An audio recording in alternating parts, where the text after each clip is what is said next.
Maarta Kaukonen, welcome to the conversation. Thank you so much, Nadine. I'm so excited to be here, and thank you so much for having me here. You are extremely welcome. Honestly, she's so excited. If you saw her before we started recording, she was just jumping up and down. I'm still jumping on my chair. All right. So, Marta, my first question for you, right? It's based off the book. So your debut is called Follow the Butterfly.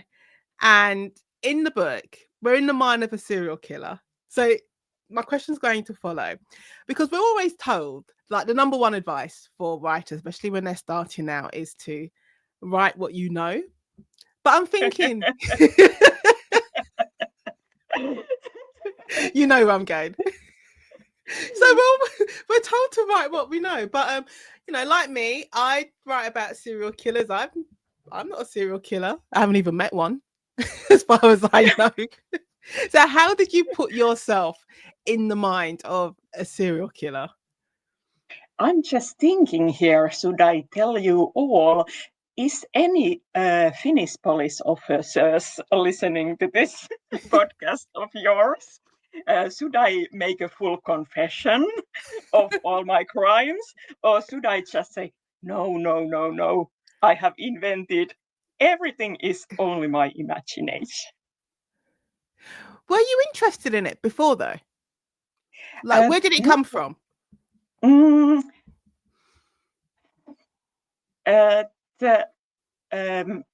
My main character, Ida, who is 20-year-old serial killer, she came to me quite surprisingly when I was in my bedroom, lying on my bed and trying to fall asleep, when I suddenly heard her voice.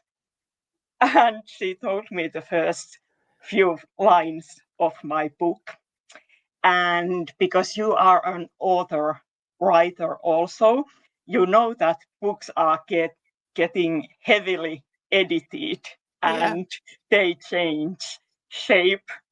But still, I have the few first lines from Ira as they were when she told me those lines. So they are still in the book. And this story sounds maybe sounds a little bit strange, but there was a reason I heard her voice. And the reason was that I had been reading psychological thrillers for years and years and years, and everything just had to come out of my system somehow. And that was the way they, all those psychological thrillers I had read, they came out of my system with these first lines of my book. Because when I was doing my research into you, because I didn't know that you're a film critic, like that's your job. Yes. So you're a film critic in Finland. And was writing something that you always wanted to do, or was film, has that always been like your first love? I think that every journalist and film critic wants to be a writer, but I'm a realist or even a pessimist. So I knew that I would never be an author, because I thought that I could never invent an interesting plot that goes from the page 1 to the page 400. I never couldn't invent characters that feel real. So I always thought that I would never write a book. But then this voice came and I had to do it. So all the years you've been a film critic, all the years you've been working, and even going back to, I say, being a kid, being in school, you never once thought being an author's for me. You just thought I could just never be able to do it. It was my dream in a way, but I always understood that I couldn't do it. I always thought that it was too much hard work for me because writing is hard, and writing film criticism is hard. It's hard enough. And compared to these huge books people are writing, my book is 400 pages. So I thought that I couldn't do that. But when I heard the voice, I got up from my bed, dictated those lines on my iPhone, and the next morning I started to write. And I knew that I will write this book. So hold on, right? For all these years, no, because I find it fascinating because it all comes down to the stories that we tell ourselves. And you told yourself a story that it's too hard to write a book. And don't get me wrong, I remember like in the early days, I would read a book and I would think, oh my God, I'd love to write a book.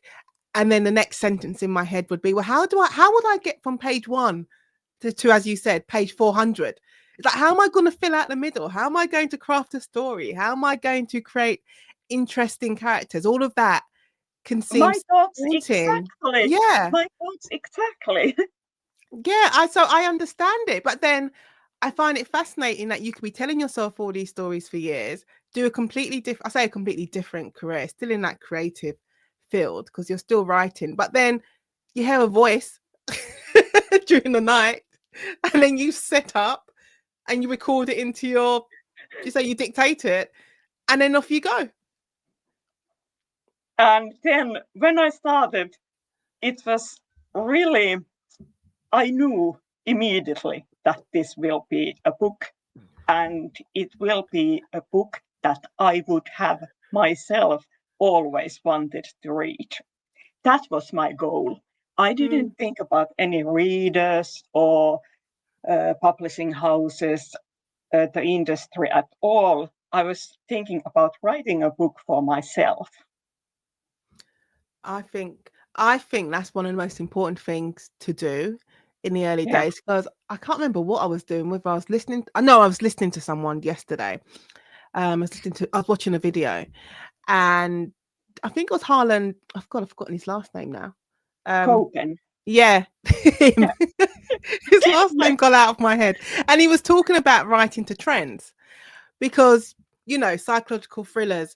There was a time when I said every book was a variation of a girl on something. So it was a girl in a window, a girl on a train, a girl on a bus, and then there'll obviously be a lot of writers who, I need to write a book, and like that. And he was basically saying, yeah, you can write to a trend now, but the fact is, it might take you a year to write the book. And then it's going to take, he was being very generous. It's going to take you another year to get published. I would say it could take you 2 years to get published once you sign with a publisher. So within that trend coming about and you writing the book and it being published, it could be up to 3 years. And by the time your book is on the shelves, that trend has disappeared. So he was saying, don't publish to trends. So just write the story that you want to write, to tell the story that you want to tell. And that's what you did. Yes, that's exactly. I've been thinking those thoughts also, that you have to think about what you like, and if you like something enough, I think that readers will also like the same thing. But my book's first English title, when we were going around and thinking what would we name the book in English, was Butterfly Girl.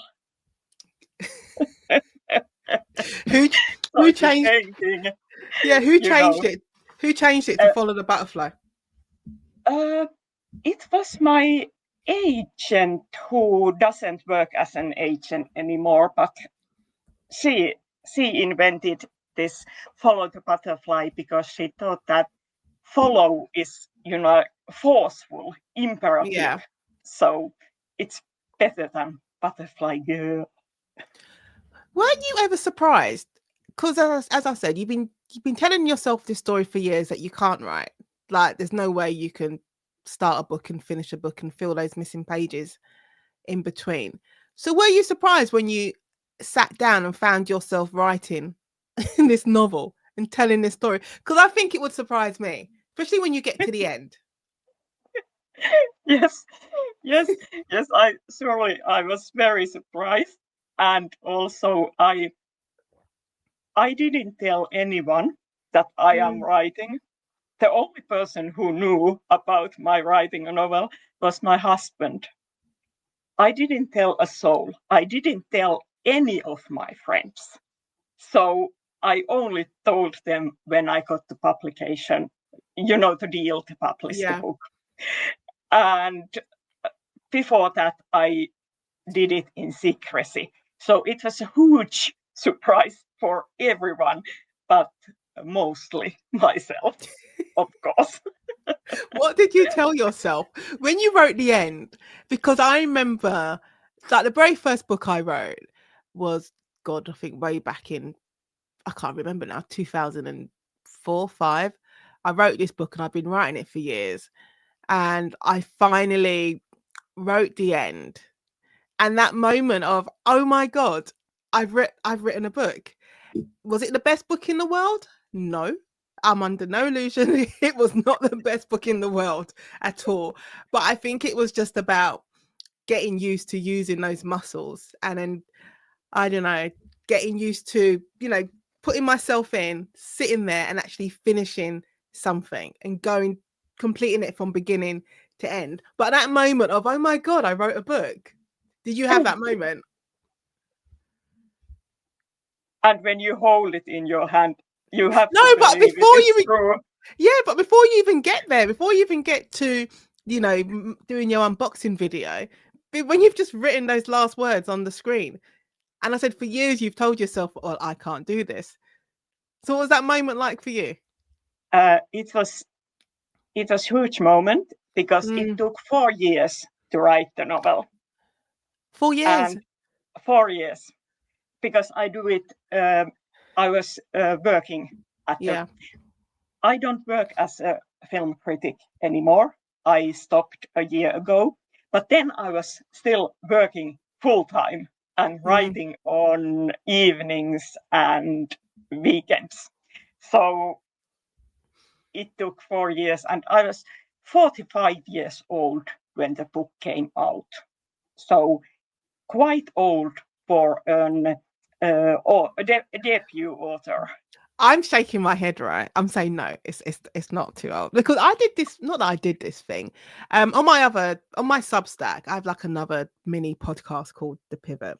And last week I was talking about, I think, the stories you tell yourself as an author about, you need to find the right space to write your book. You need the right software program, or you need to find you tell yourself all these little things that you need before you can write your book. Or you're looking at your age and you're saying, you know what, I think I'm too old. And all of that is just a load of nonsense, really, because you're never too old to write a book. Because I mean, even the book I started writing, which will never see the light of day, so that was like nearly 20 years ago. So, oh God, I would have been 28, 27. I would have been 27. And then my book I self-published, The Sisters, I think I was 39, 38 or 39. And then The Jigsaw Man, when that was published, that was in 2021. So what's that? I can't even count today. So I think I was 44 when The Jigsaw Man was published. You look so much younger than me. I thought that you are at least 15 years younger than me. Not for a long time. My knees hurt and my back hurts. But the point is, I think, we tell ourselves, it all goes down to this, we continuously tell ourselves these stories, we can't write, I'm too old, and none of it is true. That's why I just have to come back on. Yes, but in my case, the reason was that I have these learning disabilities that when I went to school, I couldn't learn to write or read. And we had this special education teacher who taught me how to write and read. I had this special need, and I only get very lousy numbers on the exams on school, and I still remember that how it felt that you were always the one in class who couldn't do anything. I was bad at every subject at school. So that was, and I think that my teacher, if she heard now that I'm an author, she would be totally amazed. I think that she thought that I couldn't even go to, college, let alone university. So that's the trauma behind all this. And that's the reason I always thought that I can do this film criticism, I can do it well, I can write it very good, but I would never could write a novel. And still, in a way, I feel like I'm this very small child who can't do anything, and everyone is thinking about her that she's a total loser. Which you are absolutely not, because even I would say, even being a film critic, I mean, my film criticism basically comes down to I liked it, I didn't like it. There's lots of plot holes everywhere. The acting's terrible. Oh, I loved it. Like that's that is the depth of my film criticism. But for you to have a successful career as a film critic, and also talking about your childhood and having to have special needs, having a special needs teacher, and then you're able to criticize, you're not just saying whether or not a film's good or bad, you're having to analyze that film and put that analysis into words that everyone, from me to, I don't know, old people, young people, all various classes of people can read that critique and enjoy it and follow it and have their own opinion of it. So that is a special skill in itself. Yeah, it's an amazing achievement. That's true. Yeah. But I've tried to find this special education teacher, but I haven't been able to find her. But I would really like to thank her, because she teached me to write and read, and it's an amazing thing. That it isn't, because I was like 7 or 8 years old when I finally learned how to read and write. And I always hear those interviews about writers who are telling that I was only 3 years old when I started to read, and I've been reading since. And I just feel like, okay, you're extremely lucky. Your life has been so easy compared to me. Of course, if you can read at 3 or 4 years old, of course you choose to become an author. But my path isn't being so straight, I have to tell you. Yeah. But I think you'll find a lot of people, especially a lot of authors that I've spoken to on the podcast, their road, their path to being a writer hasn't been a straight and narrow path. There's been ups and downs. They've done something completely different in their past, or they've held on to dreams of being a writer, but they haven't done it until later on in life. And that is an unusual. And if you go back over the podcast, there hasn't been, I don't think there's very few authors who haven't said they didn't know that being an author, being a writer was a job that they could do, because they didn't know any authors. They didn't meet any other writers until they became a published writer themselves. Yeah. Everyone has his or her own difficulties in this profession. This isn't an easy one for anyone, I think. It's just also, I think, fascinating that you could hear a voice and that voice be so strong that it propels you to get up and completely, the way I see it, completely forget all those stories you told yourself and just get up and start to write. Yeah, I have to think that it must have been Ida who spoke to me, because when I was writing the book, when I started, I of course knew how it would begin because I had heard those lines, and I soon realized how it would end. but I didn't know how to get from the beginning to the end. And I think that Ida came to me and took me by the hand and led me there. She was so strong presence to me. I almost saw her standing with me when I was writing. And afterwards, in every event, when someone has said something nasty about Ira, she's an awful person or something, I feel like she's there standing. Please don't talk to her like that. She's standing there and she hears everything, and I have to defend her.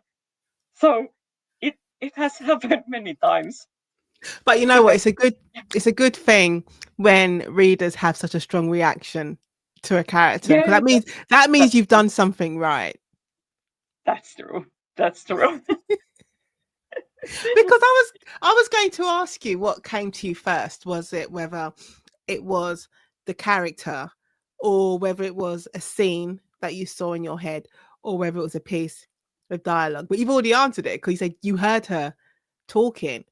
Because even when I'm asked about Henley and the Jigsaw Man, the first book, I saw Henley, I think about a whole 2 years before I even wrote the Jigsaw Man. I just saw her, and so she just came to me. I just saw this woman, and I couldn't see her face. I never really see their faces, but I just saw the silhouette of this woman.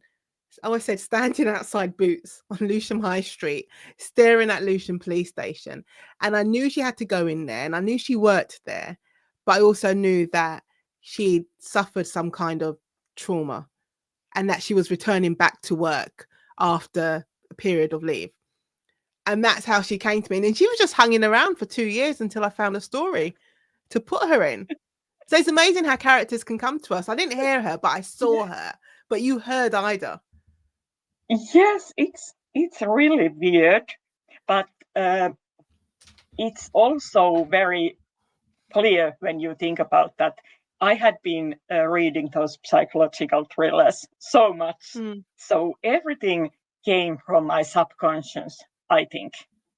I don't believe in any natural things. I only believe in subconscious, and everything came from there. You don't have to answer. Because in Follow the Butterfly, because we've got multiple characters. Because we've got Ida, we've got the psychiatrist, and there's another character's name. Yeah, we got Clarissa.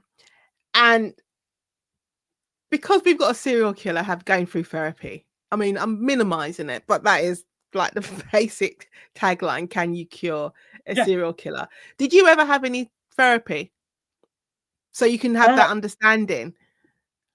The interest for this psychology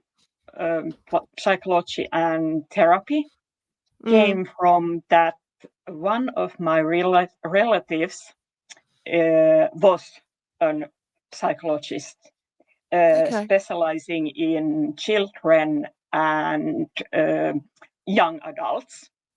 And she's already retired because she's so old.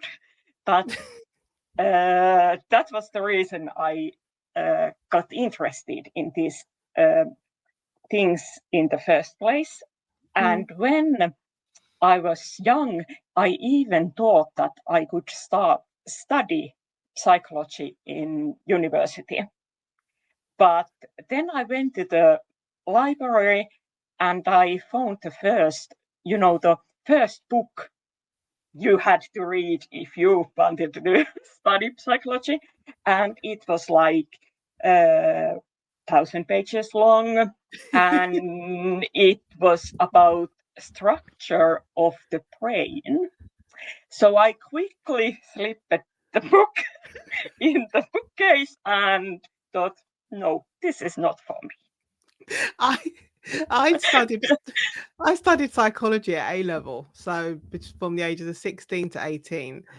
And I remember my first psychology class, I was so disappointed because in your head, you're basing your idea of studying psychology and what you've seen on TV and what you've seen in the movies.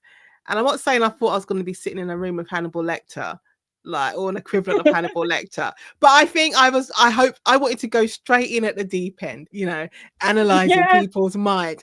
But no, instead you got to do with all the fearing. You're like, this is just no. I'm not interested yeah, in Pavlov's dogs. It's like, no, I want to do the good bits. yes, yeah, yes. My relative was always saying to me that people want to study psychology and they don't understand. They have to understand maths and statistics Yeah, also, and lots of that would stats. have been all for me. No, I couldn't do that. No, the reason why I ask, I said, I know it's a personal question because in my books, Henley, she has PTSD. And Yeah. when I first started writing her, I've always been interested in therapy and I've always been like, oh, I'd like to go to therapy to see what it's like. But I didn't Mm, think I had any reason to go to therapy. So everything I learned about PTSD is obviously through my own research and I put it into the books. But it was only when, not this year, last year, after I was in Grenada and going through the hurricane. And then I came home and I said, I can't be living in the United Kingdom where it rains and it's windy a lot and I'm getting triggered by the rain and the wind. yeah. I knew I had Yeah. some form of PTSD from going through that hurricane, and I had therapy. And then going through therapy, it gave me a completely, well, not a new but a different perspective on therapy itself and how trauma can impact your characters. Mm. Uh, I'm so sorry. I have already heard about your Yeah. everything happened, and I'm so sorry about. Mm, It's awful to hear, and it's good that you could get therapy, because in Finland there is a problem that there are enough therapists anymore at the moment, really? and it's very hard. And even small children who had an awful trauma experiences can't get therapy, or have to wait for months to get to Mm, therapy, and that's an awful thing to happen. yeah. It's strange because you don't think about other places in a sense Yeah, because you live here. Well, I live here, and yeah, everything's so accessible in a yeah. sense. So you could go to the NHS doctor and say, "I want to have therapy. I need to see a counsellor," and they put you on a waiting list. Or you can go on an app. There's so many different ways of accessing it. But isn't Finland supposed to be like one of the happiest places on earth?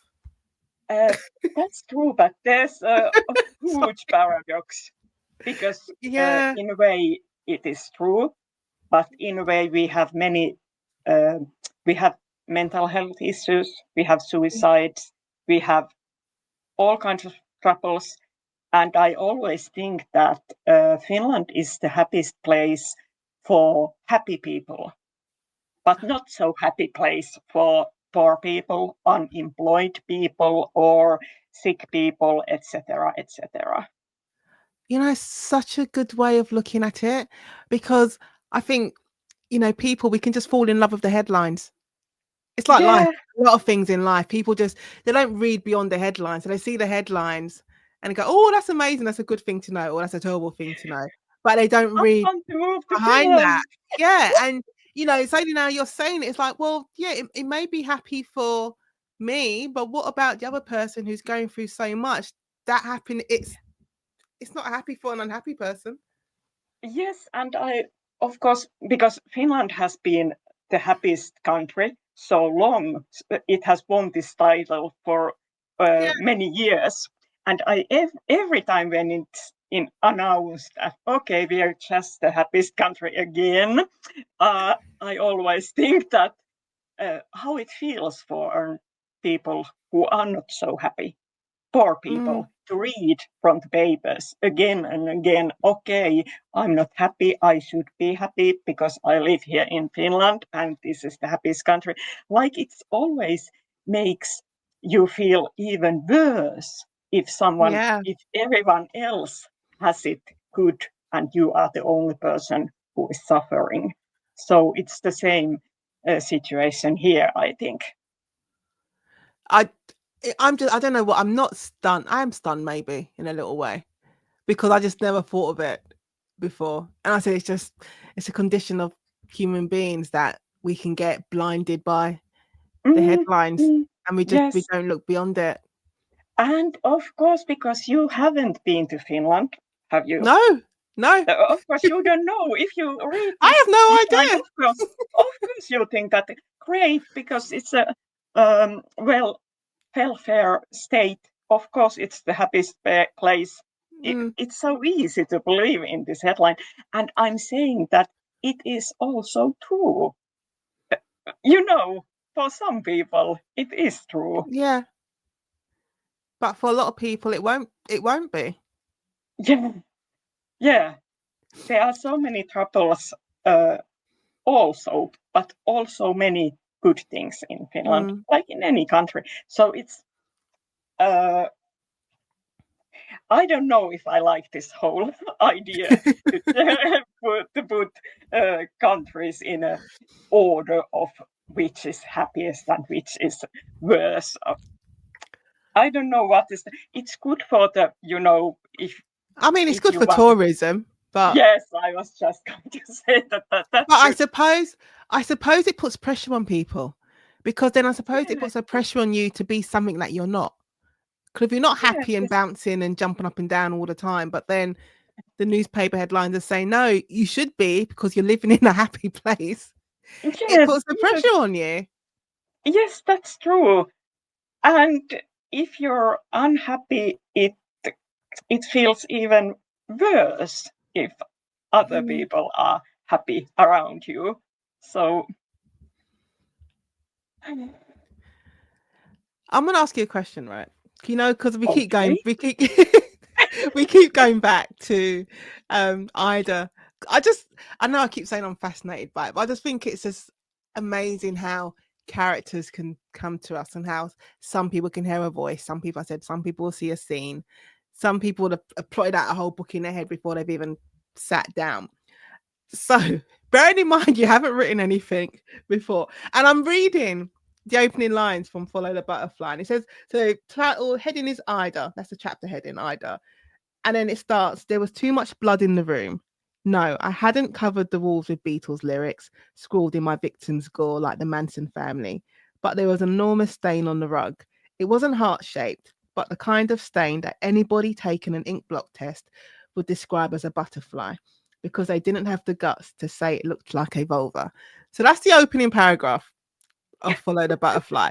And you're saying it was basically unchanged from how yes, she spoke. And that's Ida speaking to you. So then even you just say to yourself, what the hell? Like, what is this? Because it wasn't, hi, I'm Ida. I'm so happy to meet you. Here's a bunch of flowers. She's telling you there's too much blood. Things have gone wrong. There's too much blood. Marta, help me. okay. I might have been a little bit surprised when this I would have happened, been. but you should really have seen my husband's face when I got up and started to dictate those lines. He was Oh, looking at me because he was, of course, beside me on the bed. He was like, "Okay, here we go again." the poor man. It Yes, wasn't even like you wrote it into your phone. You just talk, sat up talking, and started talking about blood, and this man sleeping. Like, what the hell? Marta. talking about in need of therapy. Okay. So when you've written the book, you've finished the book, much to your surprise, you've done the thing. Did you know what you were I'm trying to find the right way to phrase this. But did you know what you were doing when you sent it out on submission? Did you know what to expect? Um, I hate to say it, but yes, I did. I Okay. knew that I would get the publishing deal. It's awful to say this, but No, I don't you think have it's to. awful to say it. No, the But reason why I say that, because I don't think it's a bad thing to ever be confident or ever. Or I said, I said we tell ourselves stories in order not to do things. I think Mm. there's nothing wrong in telling yourself stories in order to actually do something. Like I always say to the baby lawyers when I'm teaching them, you have to tell yourself a story. You have to tell yourself a story to get into that courtroom for the first time and stand before a judge and make your application. And you have to tell yourself, I am the best. I can do this. I'm the best thing that walked into a room. You have to fool yourself. So I think there's nothing wrong in saying, you know what? No, I knew I would get a deal because you have to believe it. I thought that I had written the best book for myself, the book that I would love to read. So I thought that someone must like it also. The readers must like it because I like it. And that's when you study journalism in Finland, they are always telling you that write a piece that interests yourself, so readers will be interested in it too. So I Yeah. thought the same thing. And I have to also say to you that in Finland, it is, of course, so much easier to get a publishing deal than in UK. So that was another reason I was so confident that. Why is that? Is it just geography because it's a smaller country? Or we have only 5 million people here, and you have what? I don't even know. It's a Yes, silly number. I'll tens Google. and tens of millions people. Yeah. So that's the difference. So there are just much more less manuscripts going around in Finland, like compared to England. And when you sent it out to agents. How quickly was the turnaround from sending it out to agents and then getting a response saying we want the full manuscript? We have a complete different system in Finland.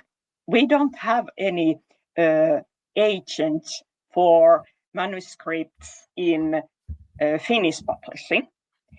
And I only got an agent when I wanted to sell my book to the outside world. But in Finland, I just went to a publisher and gave him the script. Really? Yes, we don't have any agents. And that's a problem because you have this agent system and you can get much more money out of a manuscript because agent can do that. Publishing houses are competing for your manuscript. Yeah. In Finland, you get the standard couple of €1,000 per manuscript, and there's no agent helping you. You should see her face now. I know you should. I might have to show you this bit of the Yes, of our you interview. were like, I'll post it. No, wow. because it's just I invite your system because you get lots and lots of money. We don't get anything unless we sell something to outside, other countries. I think the reason why my mouth is open because obviously I live in the UK. And I don't think the same's any different for whether you're in the UK or the States or in Australia. And you're told you need to get an agent. You get an agent, and then the agent then submits your manuscript to the publishers. If they love it, good, happy days. You could go into an auction or someone just could make an offer. You could get a couple of thousand, or you could get, if you're really, really lucky, you could get the mythical 7-figure deal. Yeah. But everything is through an agent. And then to hear that your system you operate in is that you have no agents. You just have to go along with your manuscript and just say, yes, will you read it? And will you publish it? And we have like 2 main publishing houses in Finland. But here's the thing, even though you're a smaller country, because I had to do my Googling and check. So the UK has a population of over 67 million, right? And you said Finland is a small 5 million. So even though you've only got 2 publishers, no agents, there's still these 2 publishers are going to be receiving a large number of manuscripts. Like it wouldn't make a difference if they were in the UK. Because it's all relative, isn't it?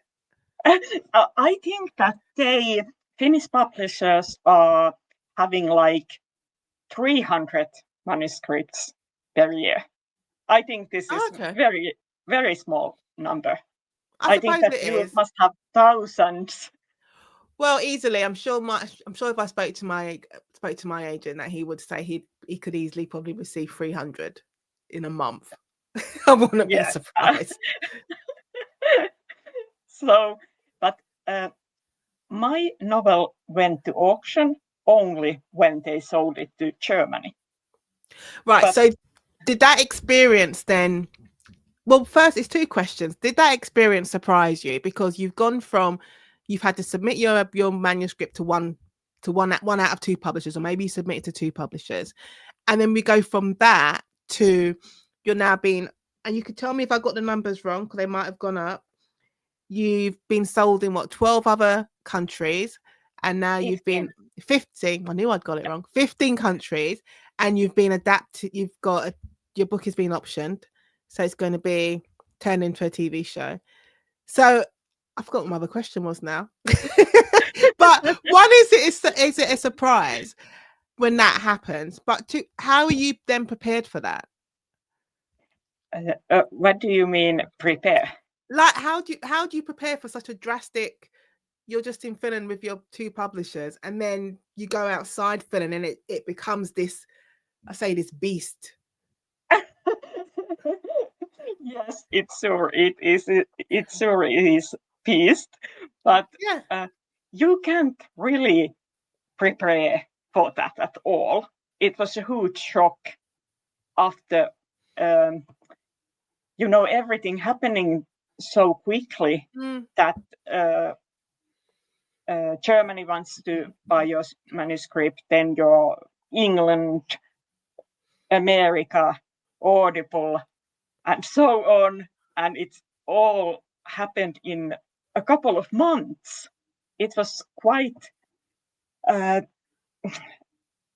felt like that I was looking from the outside.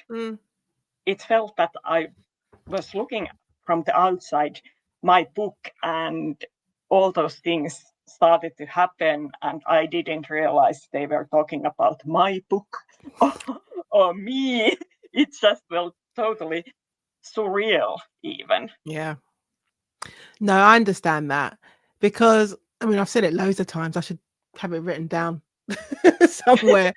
But I always say, I say in the UK and anywhere else, is that you're given all the advice and you can find all the information about how to find an agent and submit to an agent, or even how to self-publish, or even, depending on the publisher, submit directly to a publisher. So there's all the information out there, but there's very little information about what to do and how you can prepare for the moment when your book is submitted to publishers and you may go into an auction, for example, or then production companies, because production companies are seeing, this is what I didn't even understand until it happened to me, as well as your manuscript being sent out to publishers, they're producers also looking at your manuscript. Because when the Jigsaw Man got optioned, I think the Jigsaw Man got optioned. I got signed in March 2019, I think. Yeah, 2019. And the Jigsaw Man got optioned in July 2021. The manuscript hasn't even been edited yet. I haven't even gone. I was still waiting for my edits when I got optioned. And then I didn't know that was a possibility, that could be a thing. Yes. And it is surreal. Yeah, you can't prepare for this. No. At the emotional level, you can't think about money, but you can't prepare for this, how you feel about all this happening. No, I say it, and I'm not saying it just to be like, oh, this is what I did. I'm not. I had to go into lawyer mode. I had to put my lawyer hat on, because I couldn't understand it. I couldn't comprehend it on an emotional level. So I had to deal with it on a very, very intellectual level. And I could only do that by literally putting on my lawyer robes and my wig and just being like, okay, I need to approach this like a lawyer, because I couldn't deal with it any other way. Because it didn't make sense. Because no one told me that. I was told that, you don't get deals anymore. All the deals are very, very small, and just not to expect anything when you go on submission to agents. So that's what I was told, not to expect anything. So I didn't expect anything. Yeah. Unfortunately, I'm not a lawyer, so I couldn't do anything. I was just staring at this book and staring at myself and didn't understand anything.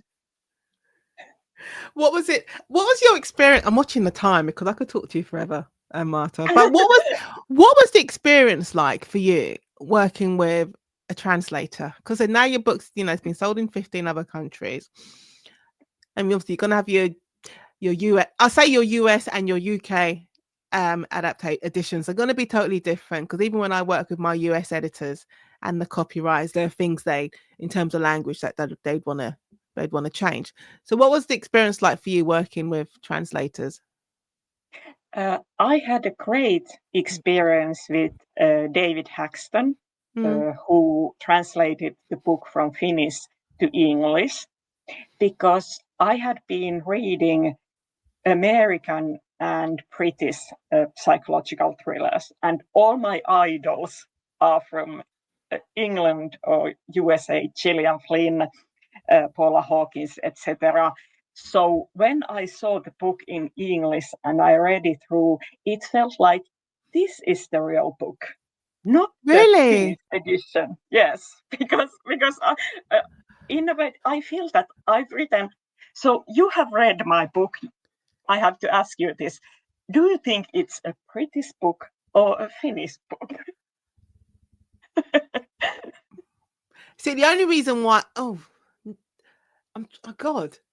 See, I would have said, my intellectual answer would have been said, well, of course it's going to be a Finnish book because you make references to Helsinki and Finland quite early on. Yeah. But the if style is British. but if I'm honest, if I'm really honest, if I hadn't known that, it'd been translated, I think automatically I would have just thought it was just a British writer, which is a strange thing to say. At least thing is, you have the luxury of being able to read your translated book. Mine got translated into Finnish. I can't read it, but I loved working with my Finnish translator. Was so much fun though. He was really nice. Yes, and I have seen your book in a library many times, so it's still there and going strong. Thank you. But no, that's really, you know what? It's interesting because I've spoken to a few authors more recently who have written their books, and they've written their books in mind of it being adapted for TV. So and I've said to them, do you think that you've written your book in a different way because in your mind you're thinking, I want this to be adapted for TV? And they've said yes. And it's interesting that you've written your book, even though your native language is Finnish, but you wrote it in mind of it being, well, I'm saying in quotes, a British book.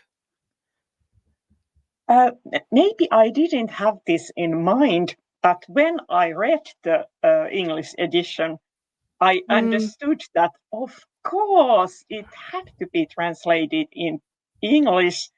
And in a way, it's because I have stolen so many things from these great British authors, and it must show in my book that I've been thieving around 10 books and picking little pieces. Well, it all comes back down to what you said, and it all comes back down to the subconscious and what comes out. But what's funny? It's because when I'm when I'm working with the Finnish translator for the Jigsaw Man, there are times when he would come back to me and he would say, Nadine, there's no Finnish word for this. But did you have that same experience, or it didn't happen because subconsciously you're writing for the British audience? The worst problem with Finnish language is that we have gender neutral han, which means both she and he. So Oh, that is a real trouble for every English translator, and also to German, because in Germany they have uh, I don't know what, I can't remember now what they are, but they have this she and he, and in Germany they even have gender for every occupation. So right. my German translator had to ask me, is this psychologist she or he? Because they have this, they put a little more letters after Yeah. the. So that's Oh, that. wow. That has been the biggest problem with my translators. You learn something new every day. Yeah. What was Marta? Because I'm watching the time and it's flying by.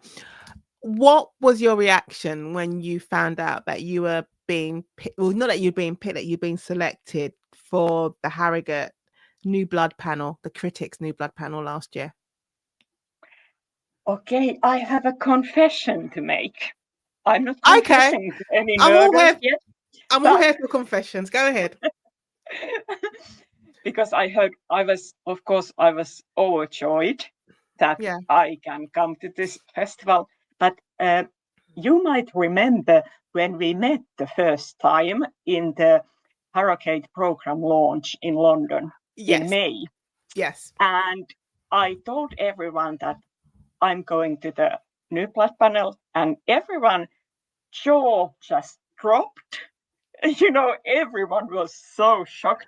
You are going to the New Blood, and I was like, yes, I am. And only then I realized that it's so huge thing. Of course, my publisher told me beforehand that it's a huge thing, but I didn't really understand because I hadn't heard about Harrogate before. Mm. So when everyone was like, what? I had to understand, okay, this will be great. And then when I was sitting there with Colin Walsh and Claire Coughlin and Johnny Sweet and our chair, Ruth Ware, and there were 300 people in the tent, sold out tent. I was like, it won't get better. This is the best thing that has happened to me as an author. The thing is, you don't realize, I mean, until you're in that industry, significance and the impact of attending certain events and festivals and being selected to be on panels. And if you're a crime writer, not only, being invited to attend Feakston's Oh Peculiar Crime Writing Festival at Harrogate is one thing, but being a debut author and being selected to be part of the what they call the New Blood panel, which is the panel of debut authors, that's a big achievement in itself, and it's always one of the events at the festival that is always sold out. So for that Saturday, what was it, normally Saturday afternoon at 12 o'clock or 1 o'clock, you can't find anybody because everyone's trying to get into the tent to see who the new blood is. Because this is the thing, I think sometimes new writers, they could look at the industry and they're like, oh my God, how am I going to fit in? How's there going to be space for me? Because there's so many writers, there's so many books. Or they're thinking, it's the same, I say the same old authors over and over and over again. I'm not interested in anything new. But then you go to an event like Harrogate and you go to the New Blood, or you try and go to the New Blood panel and it's sold out because people are interested in new authors. They are always looking for something different. So the fact that you've written a book where a psychiatrist is trying to see if she can cure a serial killer, of course they're going to be interested in that and interested in you and your story and your amazing story. Yes, and I was afraid of this whole panel for months because, as you can already hear, I don't speak very good English, and this is also because of my learning disabilities. I think that I have studied and studied. I have even studied in university, but I still can't. I have Marta, huge problems. So it was so I was so scared to go on stage there. The only reason I'm trying to interrupt you, Marta, is to say that I don't think anyone listening, and to anyone who is listening, or to everyone who is listening, you can tell me when you comment that Marta has absolutely no reason to be concerned about her ability to speak English, because you speak. Oh God, I don't want to sound patronising now, but there's nothing wrong with your English. You speak Thank English you. really well. Thank you. We've done this entire conversation with no issues whatsoever. Like, I'm just impressed with you. Full stop. I'm impressed that you. No, I am seriously, because you talked about having to have special education classes when you were younger, not being able to read or write until you were 7, and then not only haven't you've learned to read or write, read and write, and then you've learned English, which they always say isn't an easy language to learn. You've learned English, you had this career as a film critic, and then you've written this book, which has been sold in 15 countries and is going to be adapted for TV. You have, I think you're amazing, quite frankly. But you are so correct when you say that we are always telling these stories to ourselves, and they are still these same stories I told myself when I was a small child, and it's very hard to change. So, Yeah. like, you must understand what I mean. No, I do. No, I do, because I understand that we can stop ourselves from doing so many things, doing the things that we really want to do, because I said we tell ourselves the story. We're not in the, so we don't have to. We're not in the right place. We don't have the right computer. We don't have enough money in the bank, or I'm in the wrong job. You can tell yourself so many different. You got the wrong shoes, so you can't go running. You just tell yourself so many different stories, and they are stories. They're fiction, and it does take a lot. Sometimes it takes a lot of effort for you to pull yourself away from the story. It can either be someone has to physically drag you away, or you just have to consciously make that decision. No, I'm just going to try. Or you hope for the voice to appear to you in the middle of the night and tell you a story. Marta, what would be, because the question, I don't normally ask this question, but it's one I'm going to start asking more regularly. What would be your tip for writers, new writers, existing writers, from your own experience? Listen only yourself. I think that in Finland we have many schools that taught writing, and I think that when you're learning from these professors or whatever teachers who are teaching you how to write, you can lose your own voice. And nothing is more important than your own voice as an author. No one would be interested in reading million books written by Gillian Flynn. I would be, but no one else. I just say that it is good that we have many authors who, every one of them writes differently. So there is something for anyone. But if you, for example, study writing or read books, how to write books, so it's so easy to lose your own voice in the process. Yeah, I think it can be easy. I think it's good advice, because I think it goes back to what we was talking about before. Writing to trends. If you're if you're so focused on the trend and what's currently at number one in the Sunday Times or New York Times bestsellers chart, you can lose your own voice by trying to replicate something else. And I think that's completely different to being inspired or being influenced. But if you're trying to replicate something, I don't think it's the right way to go. And at the moment, as we have IE, and IE is trying to write. AI. AI, sorry, AI. You said RE, and I was like, religion class, religious education. Sorry. No, I knew what you meant. So we need true voices because we have these computers writing for us. And that's not, it's No, even more important to be human and have your own voice. I think I that people are interested in your voice, not yeah. in computers. You know what? I say I spend a lot of time on YouTube. I'm always on YouTube. At least once a day I go into YouTube. And there are so many. I don't know what I was looking at yesterday, but there were so many God, I don't know what you'd call them, content creators. So many YouTube shorts, all basically saying the same thing. You can be an author and publish your book in 24 hours. I can show you the best way how to use ChatGPT or how to use AI to write your next best-selling book and be published. And it's the dream of you can be published in 36 hours or a week. And I'm just like, this is just so ridiculous. But how many people are just going for that? Because one is, it's an easy way of achieving your dream. But it just sells it's a false story. Yes, and But they just I think don't it's know normal.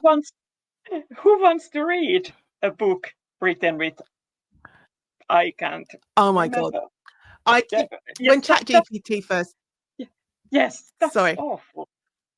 No, it's awful. When ChatGPT, when all the noise started being made about ChatGPT and people using ChatGPT to write books, and I know a lot of us did it. I thought, well, let me see what this ChatGPT is about.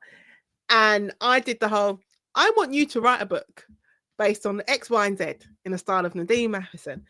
And it splurges out this thing, and I call it a thing. And I was looking at it going, what on earth is this? It was hysterically bad. Hysterically bad.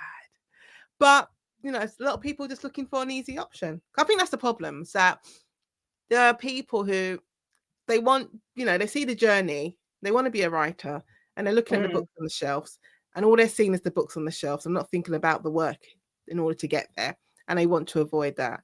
And I suppose they're looking at AI and thinking, well, that's that. It will help me. It's a tool, but you need your voice. You don't need AI's voice. You need your voice. You need Marta's voice, or Ida's voice. Marta. Right, Marta, I'm going to ask you your last 4 questions. So are you ready? Yes. Okay, so are you an introvert or extrovert or a hybrid of the two? I guess that I'm a hybrid because I enjoy company. When I travel abroad, I always ask my husband to travel with me, but he very, very often doesn't want to come. So I don't ask my friends to come. I go by myself. That makes me a hybrid, maybe, because yes, I don't want to make any compromises when I'm abroad. I just want to go to any museums I want to see. And if I had a friend with me, she would be saying, let's go there. And no, I want to go there. And that's the reason I love traveling alone. Okay, so what challenge or experience in your life shaped you the most? When I was born, both me and my mother almost died in the childbirth. And I've been born in the 70s, so this is extremely rare in Finland. It never happened, but sometimes it happens anyway. But when I was born, I couldn't breathe at all, and only thing the doctor knew that I was alive was my pulse. I was nothing more. I was like alive, but not alive, really. And the doctor told my mother that if I survive this, I will get brain damage, but it's also possible that I die. So I survived that, and my mother told me about this when I was very small child. I was in school when she told me the first time, and the second time she told me I was a teenager. And I thought that this is a sign of there is a real reason why I didn't die. There must be a reason I'm still alive, and I have to make something of my life because of this. Of course, as an adult, I understood that this is, new age thinking, and it isn't real at all. There was no reason for this that I didn't die then. There is no reason I'm alive today. But this experience shaped my life because my mother told me about these things when I was very small. So it affected on my way to think about myself and my life. And it was maybe a good thing I had this reason to live in my teenage years, because teenagers are so destructive often. See, I know you said it's new age thinking, right? I'm all for it though, because I was saying, no, I am, because you're saying that there's a reason why I'm here. There's a reason why I didn't die, even though the doctor said I could have died. There's a reason why I'm here, and it kept you going. So it was a motivator for you, Yes. and it kind of, and I think it just sums up what we've been talking about over this past hour. The stories that we tell ourselves, and you had this story that your mother told you, and you took on that you're here for a reason. There's a reason why. Well, you didn't die as a baby. that you're here. So I'm all for it, basically. That's good that you think so. You can think that way. I still think that was everything is a happenstance in life. Yeah. Almost everything. I believe that. Okay. So if you could go back to when you were 25 years old and give yourself one piece of advice, what would it be? Start writing immediately. All right, Marta, before I ask you your last final question about where the listeners of the conversation can find you, as a film critic, this is just me just being nosy, as a film critic, one, who was the most famous person you met as a film critic, if you met anyone? And two, who was your favorite person to interview in terms of actors? Okay. I have met Justin Bieber. I have met Robert Downey Jr. Favorite person to interview was Elina Salo. She's a Finnish film actress from the 50s. I was going to say, Justin Bieber's so random.